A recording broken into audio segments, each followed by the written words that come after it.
Every class has them, bright extroverts who demand loads of attention. Handled well, they inject energy and enthusiasm.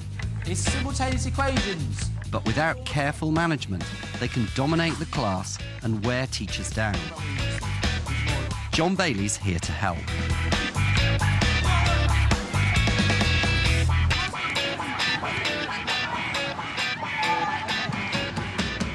Bishop Stopford's in Enfield. It's a popular voluntary-aided Church of England school, drawing in students from all over North London. Remember, these are the definitions: economic, environmental, social, political. I'll put that back. John's working with two young teachers, Rhys Jones and Ben Pearce, who prefer to teach from the front. Often people who are good at maths are good at music. So it's a general thing, isn't it? It's a general trend. Quite a lot of people are good at maths and music. But in their Year 9 top sets, they find the same able pupils constantly seek their attention. So this area represents the frequency. Let's look at this one. What's the width here? Ben's teaching algebra. There is a specific way, a specific method, which we've done. Boys, if you can't stop talking, I'll have to move you apart. Michael and Chica are amongst the brightest in the class, but they're also the most demanding. No, how many legs in total have they got? 4 Z. Z. 4 Z, isn't it? Well, Z represents the number of zebras. 4 Z. 4Z. 4Z legs, isn't it? How do they make you feel? How do you describe your feelings? It doesn't make me cross, because I know they're interested in the work. It just is it's kind of frustrating at times when I want to move on with the lesson. Zoe can also be a handful. It doesn't work. It was going to work. It was so good, and then it adds up to 30. I know, but you're just using a kind of random numerical process, aren't you? I'm not. I'm using a very specific method. What's the specific one then? In general, they energise the class quite a lot. So I don't want to kind of oppress them too much, but at the same time, they do take up probably a greater proportion of my time than others. Sometimes they get into arguments about the maths. It's better than having an argument about EastEnders or something, which happens, you know, with other groups. It's sort of like a good problem, isn't it? Yeah, it still needs solving. Yeah. Rhys teaches the same top Year 9 group. Earlier in the year, he split Chica and Michael up, but the extroverts are still dominant. Hurricanes are tropical storms that begin over something oceans. Delia. What is the problem? I just feel sometimes that isn't really given the opportunity to some of the quieter members or the less confident members of the class to really express themselves. So do you cut the picture up?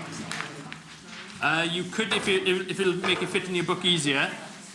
John hopes that showing Ben and Rhys clips of each other's lessons will deliver fresh insights. Yes, Zoe. You have to, I think you divide it under two questions. If you wanted to give me a profile of Zoe as a learner, Ben, what would it be? One thing I just thought is that, and this is not just for her, it's the case for quite a few pupils, is I'll say something at the front, and then she'll say, I didn't really understand it. I'll say exactly the same thing to her one-to-one, and she understands it fully. OK, this is a graph that doesn't... All the graphs we've done so far, like the quadratics, need a smooth curve. This one needs to be straight lines between the points. Yeah? It's almost as though at times she wants her hand held. Does that ring a... Yeah.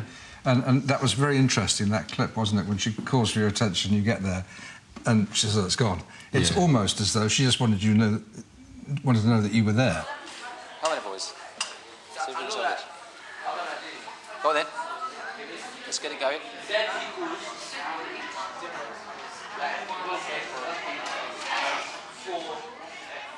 OK, now, Rhys, tell me about the two boys at the back. Right, that's sort of Michael having his say, getting Mr. Pearce over to speak to him. Just by his body language, you can just see the confidence he's got there. He's not asking you or suggesting anything, he's telling you this is what it is. And Chica's just about to come back and say, well, actually, you could do it in a slightly different way. Just classic. Professor. Yeah, he's just thinking now as hard as he can. How could he get a better answer? Yeah, how can I pick a fault in this answer and prove that I'm the best again? There are some people who can seem sort of irritating. Because you start off the lesson by saying, yeah, it is a well-known fact that, but then... They say you're wrong. I think you'll find that's not right. Yeah. And if you don't know it's a learning style, you think they need a slap. Cheeky little... Yeah, that's right, yeah. 003 to 99 would be like, so it's just like my concept of what it would be. If I was to ask you to name the positive qualities that those students show, what would they be? Well, the student, I mean, obviously they're very sort of keen to be involved in the lesson. They understand the work, so it showed they're engaged and switched on. I thought they would actually work quite well, the way they were talking the problem through, and I think it sort of benefited their learning, yeah. I've sort of purposely split them up in my class, and just thinking whether now possibly might be an opportunity to put them back together at some stage, just so they can sort of push each other, maybe. Yeah, that's a very interesting set of choices, pairing and not pairing. This is not, if you want to do some practice, extra practice. I don't do some practice at home. What? So they're always the last ones out of the room, so they kind of hang on, finishing off a bit of work or having a bit of a discussion about the maths, and I always have to kind of shoo them out of the room. And those boys, they're tigers, aren't they? Yeah. They're clever, they're focused, they're interested, they're confident. If I came from an education on Mars, I would see your children sitting in rows, facing the front, and I might think that if those 3 students weren't in there, the place would be a graveyard. If you think about what we want from the new national curriculum, children making their own learning, setting objectives, doing active group work, far from being a problem, they're your kind of pace setters. Students should probably be doing at least half the talking in the lessons. What are the first steps that you take to doing that? I don't really do as much group work as I should, I suppose, But I think sort of like an extended, longer task of group work I find can lead to some behaviour management problems. So it's probably why I tend to shy away from it a bit. I think it's just actively trying to slot into the lesson opportunities for them to have some kind of discussion, maybe more than just in pairs, or maybe get one of the pupils to lead a discussion or something like that. That's the sort of thing that R3 would like a lot, isn't it? Yeah. I think, as well, it'll get some of the others' heartbeat going, wouldn't it? John wants the 2 teachers to see if they can work with the enthusiasm of the students for the benefit of the class as a whole. I'm going to give you a few minutes to discuss the For the next day's lesson, they've decided to team teach and encourage a radically different learning style. Here's the problem. OK, so have a read, discuss how you think you might go about it, what the maths is you're going to be using. OK? 2 minutes. Ben's plan is to divide the class into competing groups. Their challenge is to build the largest container from a single sheet of card, simply by using algebra. One person has to be the overall project manager for your group. They have to be in charge. However, it's not a dictatorship.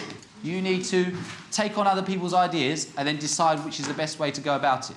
Right, here are your groups. Group A, B, C, D, E. You might not be with your friends, it doesn't matter. OK? 2 minutes to get in your groups. Let's go. Group D here and Group E over there. Let's go.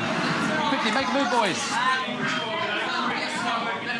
With friends separated, the groups get off to a hesitant start. Which group is this?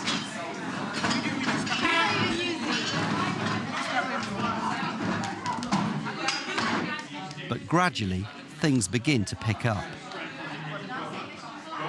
It's going to be this divided by 3, so that the walls are going to be the same height as the width. Won't that be wasting time, because we still have to find out equation to that? Have you got any idea how to do it? No. Don't do that! Just be quiet.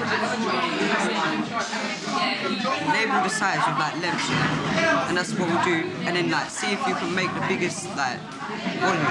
But think about it. You have to look for the area on the table which has the most spacing. But it should be. I think it's going to be in the middle. No, I think we cut this out, like a net, and then we make it into like a box, and you have to make it with the biggest volume so I can